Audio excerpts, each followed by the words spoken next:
Welcome. This is Radio Pras.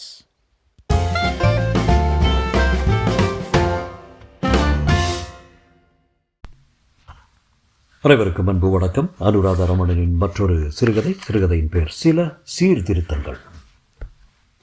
திண்ணையில் அமர்ந்து 8 வீடுகளுக்கு கேட்பது போல பேசிக் கொண்டிருக்கிறார் ரத்தினம். எதிர்த்தாற்போல் ஜாதகம் கணிக்கும் குருசாமி ஜோசியர்.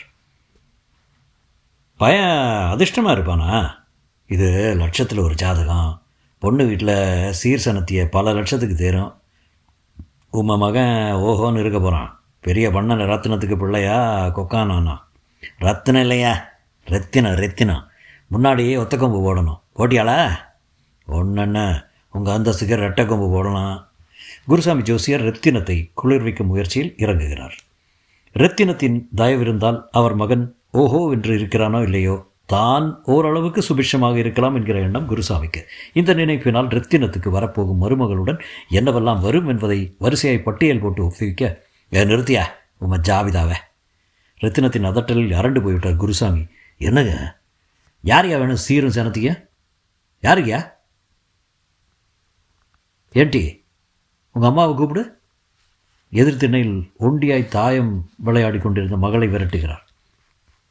அடுத்த சில வினாடிகளில் வாசல் நிலைப்படி அருகில் நிழலாடுகிறது. யோசியர, இவன் பொண்டாட்டி. ஐயோ, அது எனக்கு தெரியாதுங்களா? இவளை நான் கட்டிக்கிறதே சல்லி காசு வரதட்சணையாக வாங்கினேன்னா கேளும். ஏடி இருக்கிற சொல்ல. ஆமாங்க, ஒரு பைசா செலவில்லாமல் தான் எங்கள் கல்யாணம் நடந்தது. நிலைப்படி அருகே ஆடிய நிழல் பேசுகிறது. ஆமாம், நிழல்தான். ரத்தினம் அரைத்த சந்தனத்தின் நிறம் என்றால் சிவகாமி கருஞ்சாந்து பொட்டு. அதே மாதிரி தான் தேக வளர்ப்பதிலும். ரத்தினத்தின் ஆகிருதிக்கு முன் ஒடிந்து விழும் கறிவேப்பிலை குச்சி தான் சிவகாமி. அந்த தேகத்துக்கு அவள் போட்டிருந்த நகைகளை பெரும்பாலும். காதில் வைர ஓலையும் கழுத்தில் 7-8 வடச்சங்கிலியும் அட்டிகையுமாய் எல்லாம் ரத்தினம் செய்து போட்டது. சீர் இல்லாமல் அந்த காலத்திலே இவளை கைப்பிடிச்சவன் ஏன் நானே? அது மட்டும் இல்லை, பொண்ணு எடுத்த இடம் எப்படி பட்டதுங்கிறீர். துணிஞ்சு ஒரு லோட்டா தண்ணி கேட்க முடியாது. நான் ஒன்றும் பொய் சொல்லலை, பக்கத்திலே நிற்கிறா, விசாரிச்சு போகிறோம். கட்டிக்க மாற்று துணி இல்லாத இடம் உண்டா இல்லையா சிவகாமி? சிவகாமி தலை குறைந்து நிற்கிறாள். வைர மூக்குத்தின் வெளிச்சம் அவளை தரையை பார்க்க விடாமல் செய்கிறது.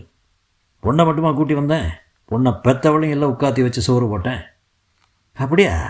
ஆமாயா, பெரிய பண்ணையோட மாமியார் ஒரு பிடி சோத்துக்கு ஆளாய் பறக்கிறான்னு பேச்சு வச்சா எனக்கு இல்லை, அவ பேர். இந்த 30 வருஷமாக கிழவியும் எங்கூட தான் இருக்கா. எதுக்கு இதையெல்லாம் உங்ககிட்ட சொல்ல வந்தேன்னா, மருமக சீர் வந்து இங்கே ஆக போகிறது ஒன்றும் இல்லை. பொண்ணு குடும்பத்துக்கு ஏற்றவளாக இருக்கணும். நான் அழகை பார்த்தா இவளை கட்டிக்கிட்டேன்.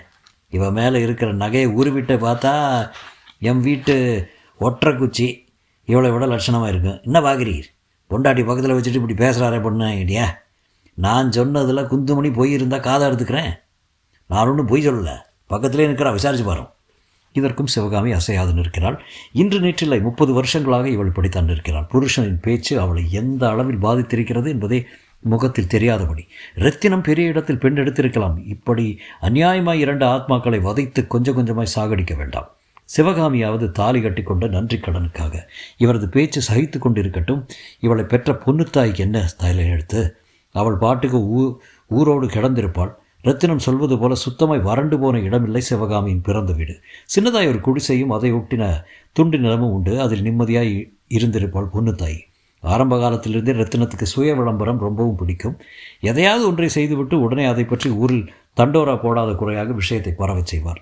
அந்த காலத்தில் பெரிய பண்ணை தன் அந்தஸ்தை ஒத்த இடங்களை எல்லாம் ஒதுக்கி தள்ளிவிட்டு பொண்ணுத்தாயின் மகளை மணந்தது பரபரப்பான செய்தி. அடுத்தாற்போல் மாமியாரையும் அழைத்து வந்து தன் குடும்பத்தோடு தங்க வைத்தார். எங்கே 4 பேர் கூடினாலும் அங்கே ரத்தினம் இருப்பார். அவரது பேச்சு 8 கல் விட்டறியும். என்னவை சங்கத்தில் இந்த மாதம் கூட்டம் உண்டா? யார் பேச போகிறாங்க? தலைப்பு என்ன? என்னது வரதட்சணை ஒழிப்பு பற்றியா? பேசிட்டாப்லாச்சா? துணிஞ்சு செயல்படுங்க. என் மகனுக்கு நான் வரதட்சணை வாங்குவோன்னு கேட்குறியாளா? நானே அந்த காலத்தில் சல்லி காசு வாங்காமல் என் செலவில் கல்யாணம் கட்டிக்கிட்டேன். ஏன் உண்டா இல்லையான்னு இதோ பக்கத்தில் நிற்கிறாளே, விசாரிச்சு பாரும். நான் அது கலப்பு கல்யாணம் செஞ்சுக்க போறியா? அப்படி செஞ்சுக்கிட்டா எங்களை மாதிரி இருக்கணும்ல.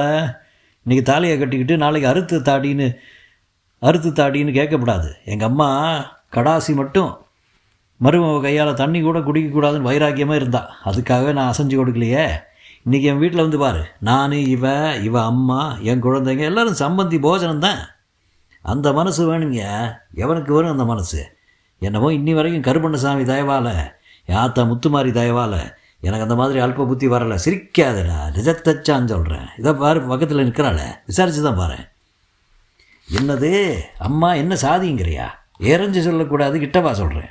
என்ன கேட்டுக்கிட்டியா? இந்த சாதியில் நீ பொண்ணு எடுப்பியா?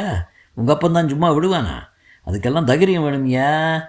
எங்கள் அம்மா, இவன் அம்மாவுக்கு தினம் மிச்சம் மீதி இருக்கிற சோத்தை இலையில் வச்சு சுருட்டி பொத்துன்னு அவள் கையில் விட்டுறிவா. நான் அவள் பொண்ணை கட்டிக்கிட்டேன்.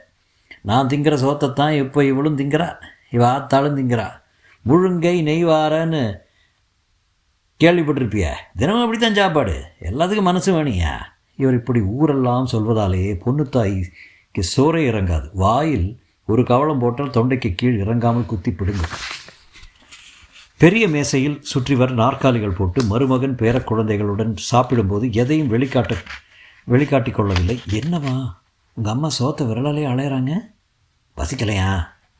அப்பால பார்ப்பேன்னாங்க. சொன்னால் இல்லை, மாப்பிள்ளை கோவிச்சு பாருன்னு கூட்டி வந்தேன். பசிக்கலைன்னா டாக்டர்கிட்ட கூட்டி போகிற தானே. டாக்டர்கிட்ட போக முடியும், ஒன்றும் இல்லைங்க. அப்புறம் என்ன, ஆற்காடு கிச்சிலையும் எருமத்தயிரும் உள்ளே இறங்க மாட்டேங்குதாம்மா. வேலைக்கு கூப்பிட்டு சோறு போட்டால் அப்படி தான் இருக்குங்க. ஊரில் கம்பங்கூழை குடிச்சிட்டு விழுந்து கிடந்தா எல்லாம் சரியாக போயிடுமாக்கு. ரத்னத்தின் இடக்குக்கு அஞ்சி அவருடன் சாப்பிட அமராவிட்டாலும் பொண்ணு தாயின் பாடு திண்டாட்டம் தான். எங்கே ஒரு இலை குறையுது? அம்மா, வேலைக்காரிங்க நெல் குத்துறத மேற்பார்வை பார்த்துட்ருக்கா. அப்புறம் சாப்பிடுவேன், நாம் சாப்பிட்லாம். ஏன் ஊரில் எல்லோரும் என்னை பற்றி நல்லா பேசுகிறது உங்கள் அம்மாவுக்கு பிடிக்கலையா?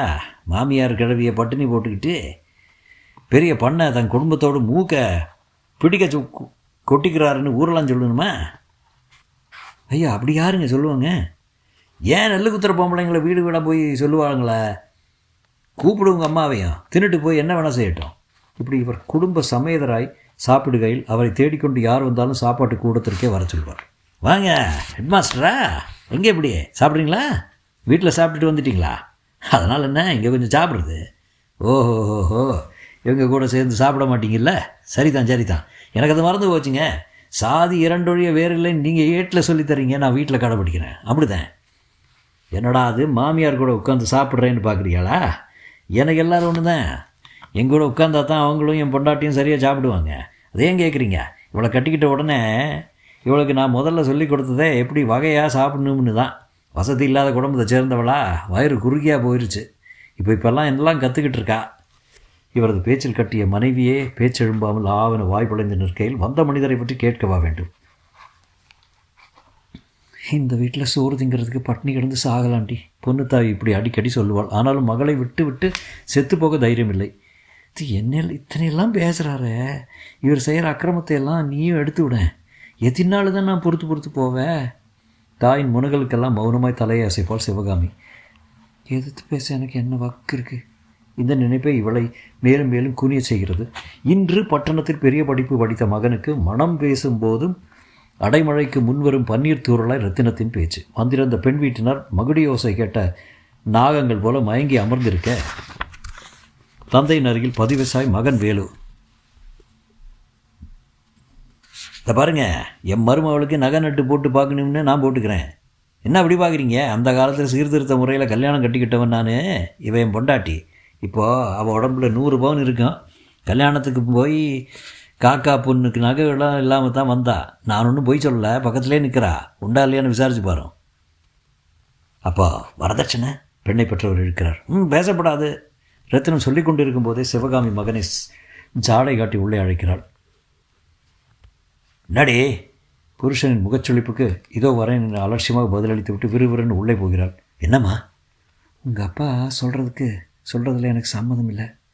அவன் அதிர்ந்து போகிறான். தாய் ஒரு நாள் இப்படி சொன்னதல்லவே. வேலு, நான் ஒருத்தி இப்படி இங்கே வந்து மாட்டிக்கிட்டது போதும். என்னவோ சீர்திருத்தம் செய்கிறேன்னு மாறு தட்டிக்கிட்டு என் கழுத்தில் தாலியை கட்டினார். இன்றைக்கி நானும் ஆயாவும் படுற பாடு நாய் படாது.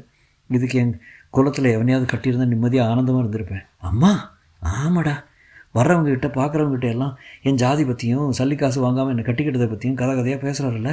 இவர் கதையை நான் சொல்ல ஆரம்பித்தா ஊரே நாரும். அழகே இல்லாதவளை ஊர் மெச்ச கட்டி அவள் ஆத்தாளையும் வீட்டோட கொண்டு வந்து வச்சுட்டு இவர் எத்தனை பொண்ணுங்கிட்ட போனார் எனக்கெல்லாம் தெரியும். அப்படி போனதும் இல்லாமல் சீக்கை வாங்கிட்டு வந்தாரே, அது யாருக்கு தெரியும்? எனக்கெல்லாம் தெரியும். ஏன் நீ இதெல்லாம் கேட்குறது தானே? எப்படி கேட்பேன்? என்னை தான் குப்பமேட்டில் இருந்து எடுத்து கோபுரத்துக்கு உட்காத்தி வச்சுருக்காரே. இதுவே இவர் ஜாதியில் சீர்சனத்தையோடு வந்த பொண்ணாக இருந்தால் கேட்காம இருப்பாளா? அந்த நிமிஷமே அம்மா வீட்டுக்கு போகிறேன்னு கிளம்பியிருக்க மாட்டாளா? என் அம்மாவே மாப்பிள்ளை வீட்டில் இடிசோறு திங்கிறப்ப நான் எங்கே போவேன்? இப்போ ஏன் இதெல்லாம் சொல்கிற? காரணத்தோடு தான். உங்கள் அப்பா செஞ்ச தப்பை நீயும் செய்யக்கூடாது. உண்மையிலேயே சீர்திருத்த நினைப்பில் இருந்தால் இது மாதிரி வரதட்சணை வாங்காமல் வேறு ஜாதி பொண்ணை கட்டுறது வேற, இப்படி பேருக்காக சுயநலத்துக்காக கட்டுறது வேற. உனக்கு இந்த பொண்ணை பிடிச்சிருக்கா? பின்னாடி அவள் ஜாதியை உனக்காக உபயோகப்படுத்திக்க மாட்டியாளா? தாலியை கட்டு. அத்தோட அவங்க பொண்ணுக்காக என்ன சீர்திருத்தம் செய்கிறாங்களோ செய்யட்டும். அவளோட நல்லதுக்கு தான் சொல்கிறேன். நாளைக்கு கட்டின துணியோடு வந்தாள்னு உங்கள் அப்பா அம்மா நீ 10 பேர்கிட்ட சொல்கிறச்சே, அவள் என்ன மாதிரி தலை குனிஞ்சு நிற்கப்படாது பாரு. அதுக்காக தான் சொல்கிறேன். அப்பா சீர் எதுவும் வேணாம்னு சொல்கிறச்சே, இதை போய் நான் அவங்க முன்னாடி சொன்னால் என்ன? துரும்ப முறித்து கீழே போட்டு மாப்பிள்ளைன்னு சொன்னால் அது கூட துள்ளத்தான் செய்யும்பாங்க. சொல்லிட்டு போகட்டும். சிவகாமி மகனை முன்னால் நடக்க விட்டு பின்னால் நிமிர்ந்த பார்வையோடு கூடத்துக்கு வருகிறாள். பொன்னுத்தாய் பொக்கை வாய் சிரிப்போடு மகள் போவதையே பார்த்து கொண்டிருக்கிறாள். முற்றும்.